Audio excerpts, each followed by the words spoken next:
Good morning, Europe. Welcome to the program. Our top stories for you this hour. Trump climbs down. Donald Trump makes a stunning reversal on Russian meddling in U.S. elections after fierce backlash from his allies back home. And over in the Cube, our social media news desk. We'll show you the other side of the debate, what Russians are saying about the summit. Not mincing words, Iran's Foreign Minister Javad Zarif says the EU needs to do more to bring peace to the Middle East. That and more in our exclusive interview. Getting the all clear. The Thai boys and their coach will be released from hospital today and will address the media for the first time. Tech giant takedown. Google is in the crosshairs again as the EU prepares to slap it with billions of euros in fines for breaking competition rules.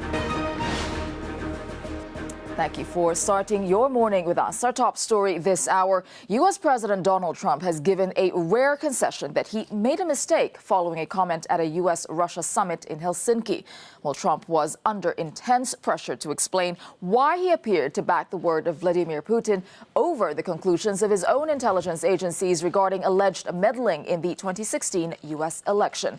Well, reading from a typed document back in Washington, he clarified what he actually meant to say, but it raised yet more questions. Among them, why there was no criticism of Russia's involvement in Syria or of the annexation of Crimea, and why the issue of nerve agent attacks in Britain was apparently not raised. Well, Trump still refused to publicly condemn the Russian president and even suggested that other parties may also be involved in election meddling. Well, here's what he had to say. It should have been obvious. I thought it would be obvious, but I would like to clarify just in case it wasn't. In a key sentence in my remarks, I said the word would instead of wouldn't. The sentence should have been, I don't see any reason why I wouldn't or why it wouldn't be Russia. So just to repeat it, I said the word would instead of wouldn't. And the sentence should have been, and I thought it would be maybe a little bit unclear on the transcript or unclear on the actual video. The sentence should have been, I don't see any reason why it wouldn't be Russia. Well, that was in stark contrast to this comment made by Trump just the day before. My people came to me, Dan Coates came to me, and some others. They said they think it's Russia. I have President Putin. He just said it's not Russia. I will say this, I don't see any reason why it would be, but I really do want to see the server. So I have great confidence in my intelligence people, but I will tell you that President Putin was extremely strong and powerful in his denial today. And Well, both Donald Trump's own Republican Party and the opposition Democrats reacted strongly to his comments in Helsinki. Take a listen to what both the House Speaker and the Senate Minority Leaders had to say. Well, let me be really clear. Let me try and be as clear as I can to the world, to the country. We stand by our NATO allies and all those countries who are facing Russia aggression. We just conducted a year-long investigation into Russia's interference in our elections. They did interfere in our elections. It's really clear. There should be no doubt about that. It's also clear that it didn't have a material effect on our elections. But as a result of that, we passed tough sanctions on Russia so that we can hold them accountable. Now, yesterday marked one of the worst days for any president of the United States and his actions in memory. His behavior was so bizarre, so weak, so deleterious to American interests and our national security that millions of Americans are left wondering if Putin indeed has something over the president. Well, for some analysis of this remarkable backtrack, NBC News' correspondent Hans Nichols sent this report from the White House. When he got back from Helsinki Tuesday afternoon, President Donald Trump tried to clean up that press conference he had with Vladimir Putin. He reviewed the entire transcript. His National Security Principles Committee met earlier in the morning, and the only issue President Donald Trump found in his performance was that he said would instead of wouldn't. That's right. He meant a contraction. He meant to say wouldn't, and he actually said would. By implication, that means that all the other things President Donald Trump standing next to Vladimir Putin, which, according to U.S. officials, Vladimir Putin, as well as the Russian intelligence agencies, clearly meddled in the 2016 election. He endorses everything else he said, saying that both sides are responsible. Even for Washington, even for Trump, this was a remarkable moment. Remarkable for several reasons. Number one, the president was reading from a script. It was clear he didn't really want to do this. And then on top of that script, in a strong writing, in a marker pen, he wrote, "No collusion." That was a point that the president wanted to make. Obviously, he wanted to remind himself of it. It's also remarkable because this president rarely admits any mistakes. Now, here he wasn't necessarily admitting a mistake. He was trying to clarify it, he said, at several moments. But it is remarkable for that aspect as well. Overall, the president says he accepts the Intelligence Committee's assessment, that he has full faith. He used that term several times. But the big takeaway from this was a U.S. president that looked and appeared to be forced to read a statement that he didn't necessarily entirely believe and ad-libbed quite a bit from. We'll see whether or not in the next 24 or 48 hours, whether or not this half apology from President Donald Trump is going to be enough to quell not only his critics on the Democratic side, but his internal critics, these Republicans that think the president really blundered in Helsinki. Was this statement enough? Hans Nichols, NBC News for Euronews at the White House. Well, critics in the U.S. have clearly been loud, but what are the Russians saying? Alex in the Cube has been following this side of the story. Alex. Good morning, Tessa. Yes, here at Euronews, we have a commitment to hearing all voices. That's all sides of a story. Nobody benefits from hearing just one side. So there were two countries represented at this summit. One was America, of course. The other was Russia. Vladimir Putin, president of Russia, meeting with President Donald Trump. So what do the Russians have to say about it? We've been looking through Russian media, both Russian language and then the Western-facing English language Russian media, just to give you an idea of what's been said. And the Izvestia newspaper, one of the longest-running publications in Russia, picked up on Donald Trump's criticism of the way the media treated him. We've had this tweet translated by our Russian team here at Euronews, and roughly a translation and then an interpretation comes as Trump accuses the media of trying to compromise the result of a successful summit with Vladimir Putin. So picking up Donald Trump's remarks about the media's treatment of the summit in the West. Then there is the Sputnik news service, which receives funding from the Russian Federation. They have put an opinion piece up in which an expert says that the Western media is using any opportunity to tear down Donald Trump. This summit, these remarks, just another one of the many reasons why the Western media just picking on Donald Trump once again.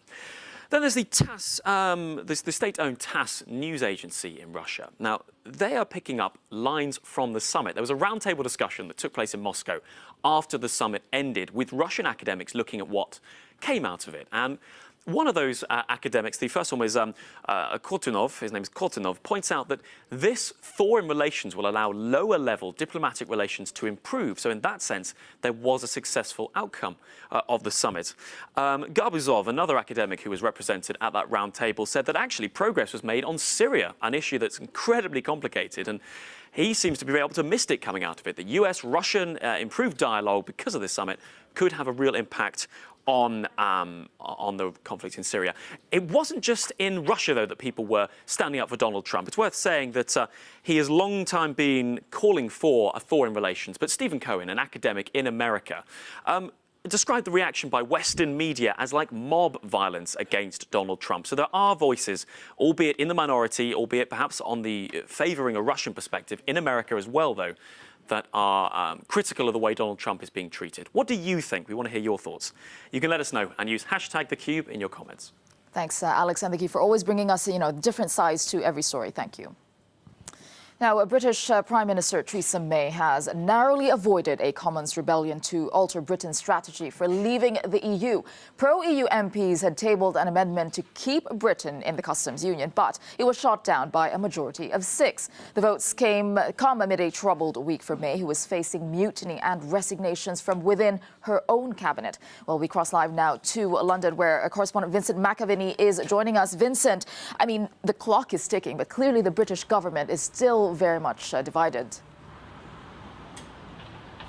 Good morning, Tessa. Well, you had this incredible split scene yesterday, the EU celebrating signing that huge trade deal with Japan, and Theresa May struggling here at the House of Commons right down to the wire to get some kind of agreement between her own party. When it came down to it, this amendment put down by the Remainer MPs to create a customs union if there is no deal by January was defeated only by 6 votes, with the Conservatives having to rely on 4 Labour Brexiteers. So incredibly dangerous ground for the Prime Minister. But once again, she just about got through this. But make no mistake, this is incredibly difficult times for her. If she had lost on that, then she would have been going into this summer break with a real cloud hanging over her and questions about how much longer she could have carried on.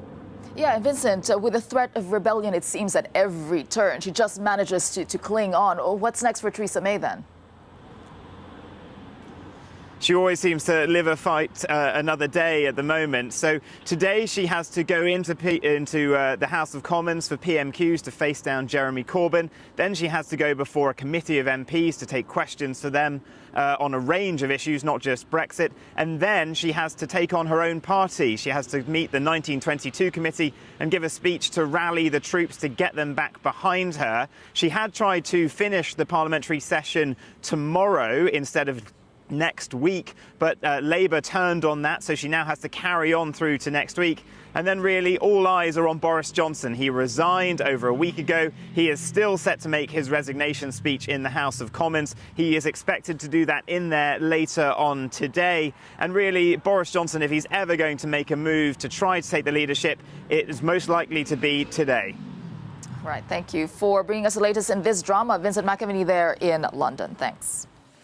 Well, as Theresa May avoids Brexit mutiny at home, she'll be facing scrutiny today in Berlin, where German Chancellor Angela Merkel will host a cabinet discussion regarding Britain's Brexit proposals. Well, joining us live from Berlin with the latest is Euronews correspondent Jessica Saltz. Jessica, so what do we expect to be discussed on this side? Well, the future of trade between Germany and the United Kingdom. This is what Angela Merkel will be discussing this morning with her cabinet ministers. The United Kingdom was Germany's 5th most important trading partner last year. So economic experts and industry leaders here want to maintain this positive relationship and not have it hampered too much by Brexit. So they want to maintain this positive relationship and as much of a so-called frictionless border as possible. And Angela Merkel very much well aware of the concerns of business leaders here, but also well aware of the concerns of many of her government and indeed parliamentary members who are saying that this cannot come without conditions. For many German MPs, the freedom of movement of people between the United Kingdom and the EU is something that should remain sacrosanct. Angela Merkel also well aware that the United Kingdom can not be seen to be given too much of an easy deal when it comes to Brexit, with Euroscepticism still prevalent in other European countries. The United Kingdom cannot be seen as a positive precedent. Otherwise, other countries may want to follow suit. So certainly Germany wants to maintain a positive trade relationship with the United Kingdom moving forward, but certainly one that will not be without conditions. All right, thanks for that. Jessica Saltz in Berlin there. And still to come for you on the program, we'll bring you Euronews' exclusive interview with Iran's Foreign Minister Dr. Javad Zarif and what he thinks the EU could do to bring peace to the Middle East. And the 12 boys rescued from a cave in Thailand are due to talk to the world's media for the first time later today. We'll speak to a psychologist about how the boys might cope. So do stay with us. It's after a short break. Welcome back to Good Morning Europe. Your top story, Donald Trump makes a stunning reversal on Russian meddling in U.S. elections after fierce backlash from his allies back home. Well, since U.S. President Donald Trump reimposed sanctions on Iran, its future economic and diplomatic relationship with Europe has become uncertain. Well, in an exclusive interview with Euronews, the Iranian foreign minister said that Iran needs to hear less talk and have more action from Europe. Here's that report from Saeed Jafari.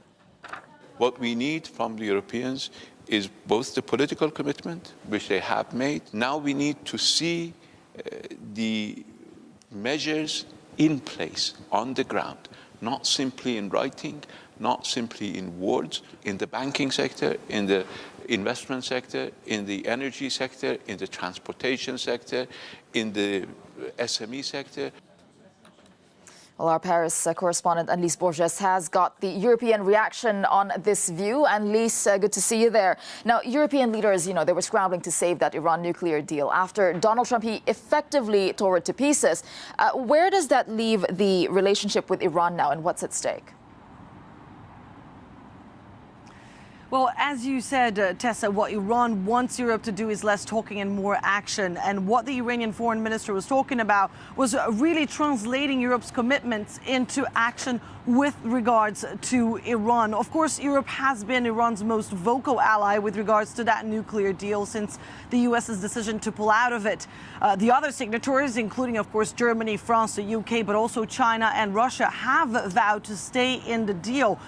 But, of course, what they haven't really come up with is a good reason for their companies to stick to Iran. Several companies are now very scared of those U.S. sanctions that are expected to be reinstated next month. And EU leaders have been scrambling to put together an economic plan to convince their companies to stay there, but including even Peugeot and Total have already cut back their investments in Iran for fear of compromising their business deals with the U.S. So what Iran is trying to say here is that, one, their patience is running thin, and they're urging Europe to step up to the task and exert all their power and influence in the Middle East and in other sectors as well. Take a listen to what the Iranian foreign minister had to say.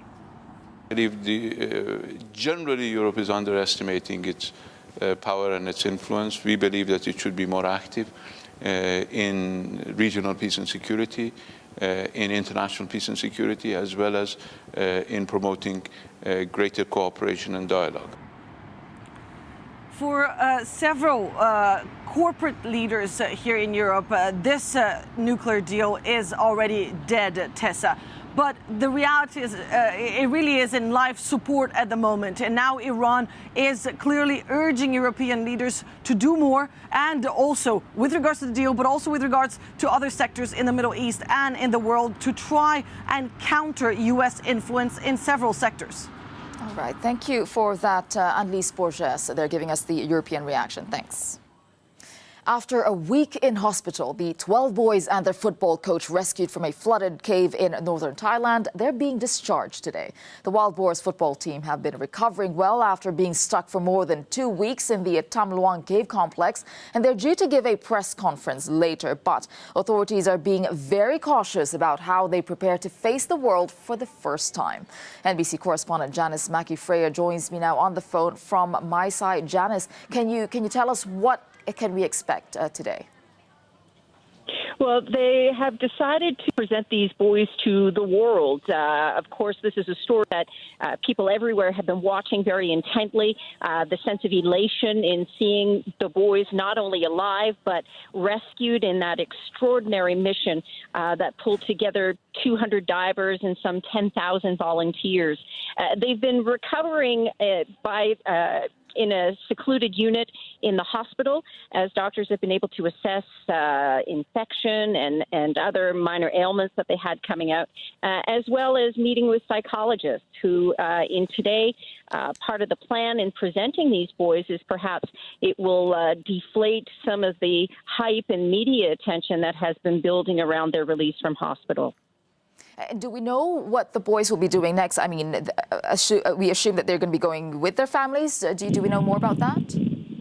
Well, they will be going home and starting the process of easing back into a normal life, or at least what is the new normal. However, in the next week or so, they will also be going to a monastery where they'll be ordained as monks, and they will spend at least a week at the monastery as an offering of their thanks and of their gratitude to the people around the world who had prayed for their safe return, and they're thankful that those prayers were answered.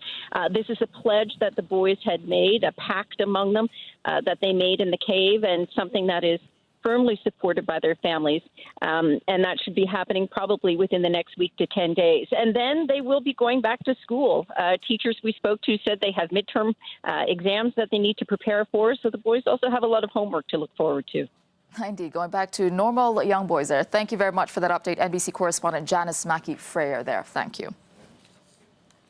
And still to come for you on the program, Google is braced for a record fine by the European Commission over its Android operating system. It could run into the billions. They'll learn their fate later today. And over in the Cube. Could we be one step closer to genetically modified babies? We have that story here in the Cube for you after a short break.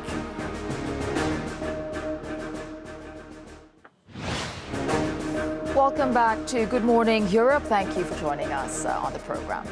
Now, the European Commission is to announce later today whether it will slam record fines on Google over unfair business practices. The Commission alleges that Google breached its antitrust rules by favoring its search engine and browser on phones running its Android operating system, as well as forbidding phone companies from selling other products which don't use its software. Well, joining us live from Brussels with what this means is your news correspondent Brian Carter. Brian, this is another big ruling against Google. Can you tell us what to expect today? Good morning, Tesa. Yes, it's expected from the European Commission today to impose a heavy fine on Google. Some sources say it could be as high as 4 billion euros. This is the third antitrust case that has been brought by the Commission against Google. And this time, as you said, is because of Android, the operating system that works on the mobile phones and that equips roughly 2 billion phones around the world. I'm joined now by Agustin Reina. He's the competition advisor for BEUC, the European Consumer Organization, that was also heavily involved in this case, in bringing this case against Google. Agustin, thanks for being on the show with us. Can you explain to us what is this case really about? So the European Commission has been investigating whether Google has deployed a strategy to strengthen its market dominance in the sector of general search. How they have been doing this?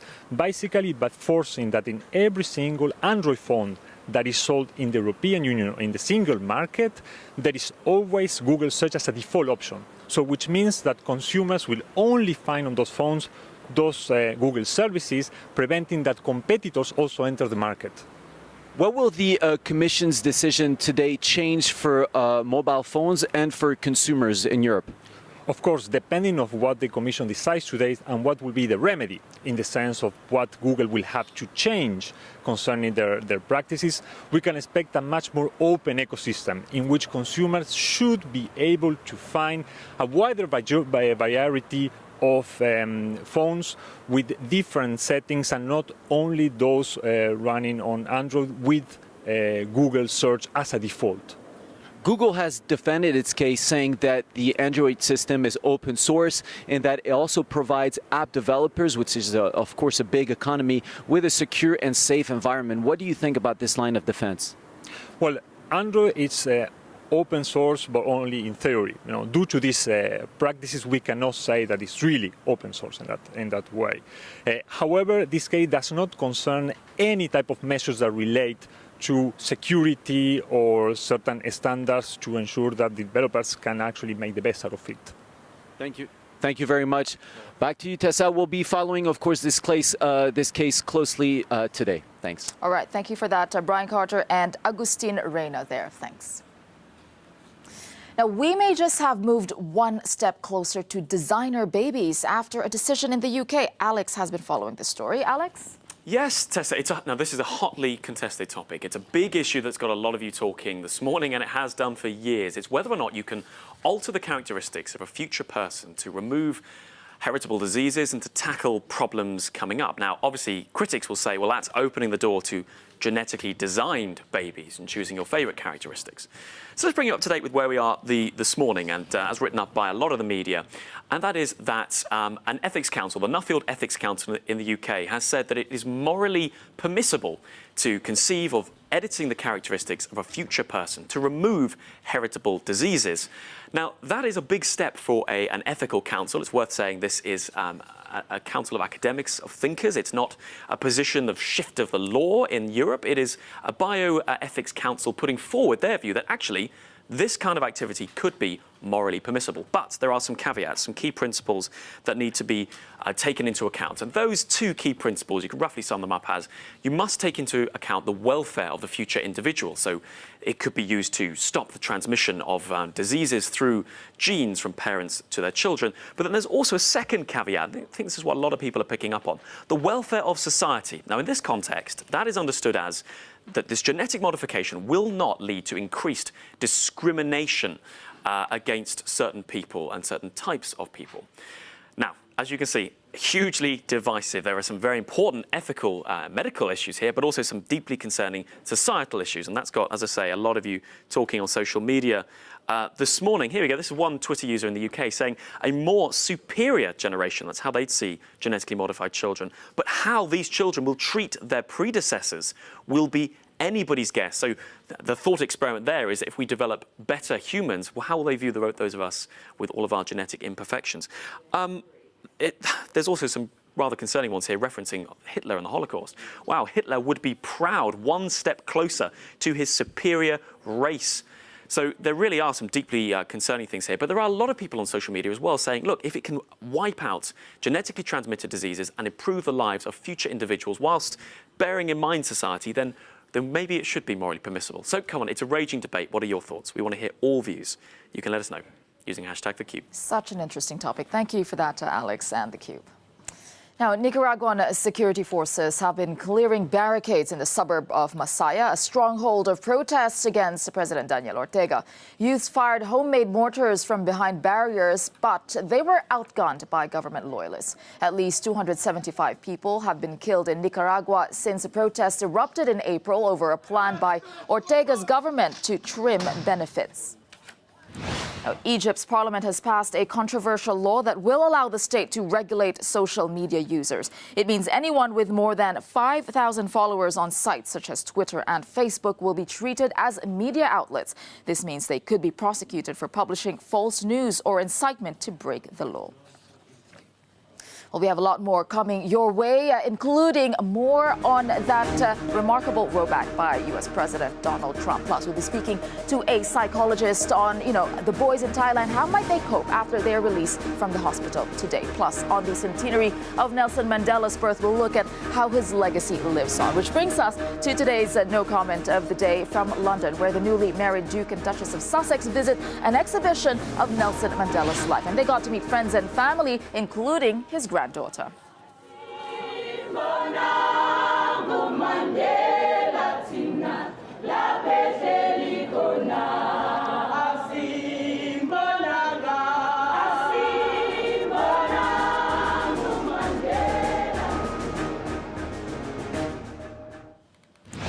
Welcome back to Good Morning Europe. Your top stories. Trump climbs down. Donald Trump makes a stunning reversal on Russian meddling in U.S. elections after fierce backlash from his allies back home. Not mincing words, Iran's Foreign Minister Javad Zarif says the EU needs to do more to bring peace to the Middle East. That and more in our exclusive interview. Tech giant takedown. Google is in the crosshairs again as the EU prepares to slap it with billions of euros in fines for breaking competition rules. Back to our top story this hour. He made a mistake. Now, U.S. President Donald Trump has made a rare concession that he misspoke following a U.S.-Russia summit in Helsinki. Friends and foes alike had put Trump under intense pressure to explain why he appeared to back the word of Vladimir Putin regarding alleged Russian meddling in the 2016 U.S. election. Well, this was in direct contrast to the conclusions drawn by Trump's own intelligence agencies. Reading from a typed document back in Washington, the U.S. president clarified what he actually meant to say, but it raised yet more questions. Among them, why there was no criticism of Russia's involvement in Syria or of the annexation of Crimea, and why the issue of nerve agent attacks in Britain was apparently not raised. Well, Trump still refused to publicly condemn the Russian president, and he even suggested that other parties may also be involved in election meddling. Here's what he had to say. It should have been obvious. I thought it would be obvious, but I would like to clarify just in case it wasn't. In a key sentence in my remarks, I said the word would instead of wouldn't. The sentence should have been, I don't see any reason why I wouldn't or why it wouldn't be Russia. So just to repeat it, I said the word would instead of wouldn't, and the sentence should have been, and I thought it would be maybe a little bit unclear on the transcript or unclear on the actual video. The sentence should have been, I don't see any reason why it wouldn't be Russia. Well, that was in stark contrast to this comment by Trump just the day before. My people came to me, Dan Coates came to me, and some others. They said they think it's Russia. I have President Putin. He just said it's not Russia. I will say this, I don't see any reason why it would be, but I really do want to see the server. So I have great confidence in my intelligence people, but I will tell you that President Putin was extremely strong and powerful in his denial today. And well, both Donald Trump's own Republican Party and the opposition Democrats reacted strongly to his comments after that summit. Take a listen to what both the House Speaker and the Senate minority leaders had to say. Well, let me be really clear. Let me try and be as clear as I can to the world of the country. We stand by our NATO allies and all those countries who are facing Russia aggression. We just conducted a year-long investigation into Russia's interference in our elections. They did interfere in our elections. It's really clear. There should be no doubt about that. It's also clear that it didn't have a material effect on our elections. But as a result of that, we passed tough sanctions on Russia so that we can hold them accountable. Now, yesterday marked one of the worst days for any president of the United States and his actions in memory. His behavior was so bizarre, so weak, so deleterious to American interests and our national security that millions of Americans are left wondering if Putin indeed has something over the president. Well, for some analysis on this remarkable backtrack, NBC News' correspondent Hans Nichols sent this report from the White House. When he got back from Helsinki Tuesday afternoon, President Donald Trump tried to clean up that press conference he had with Vladimir Putin. He reviewed the entire transcript. His National Security Principles Committee met earlier in the morning, and the only issue President Donald Trump found in his performance was that he said would instead of wouldn't. That's right. He meant a contraction. He meant to say wouldn't, and he actually said would. By implication, that means that all the other things President Donald Trump standing next to Vladimir Putin, which, according to U.S. officials, Vladimir Putin, as well as the Russian intelligence agencies, clearly meddled in the 2016 election. He endorses everything else he said, saying that both sides are responsible. Even for Washington, even for Trump, this was a remarkable moment. Remarkable for several reasons. Number one, the president was reading from a script. It was clear he didn't really want to do this. And then on top of that script, in a strong writing, in a marker pen, he wrote, "No collusion." That was a point that the president wanted to make. Obviously, he wanted to remind himself of it. It's also remarkable because this president rarely admits any mistakes. Now, here he wasn't necessarily admitting a mistake. He was trying to clarify it, he said, at several moments. But it is remarkable for that aspect as well. Overall, the president says he accepts the Intelligence Committee's assessment, that he has full faith. He used that term several times. But the big takeaway from this was a U.S. president that looked and appeared to be forced to read a statement that he didn't necessarily entirely believe and ad-libbed quite a bit from. We'll see whether or not in the next 24 or 48 hours, whether or not this half apology from President Donald Trump is going to be enough to quell not only his critics on the Democratic side, but his internal critics, these Republicans that think the president really blundered in Helsinki. Was this statement enough? Hans Nichols, NBC News for Euronews at the White House.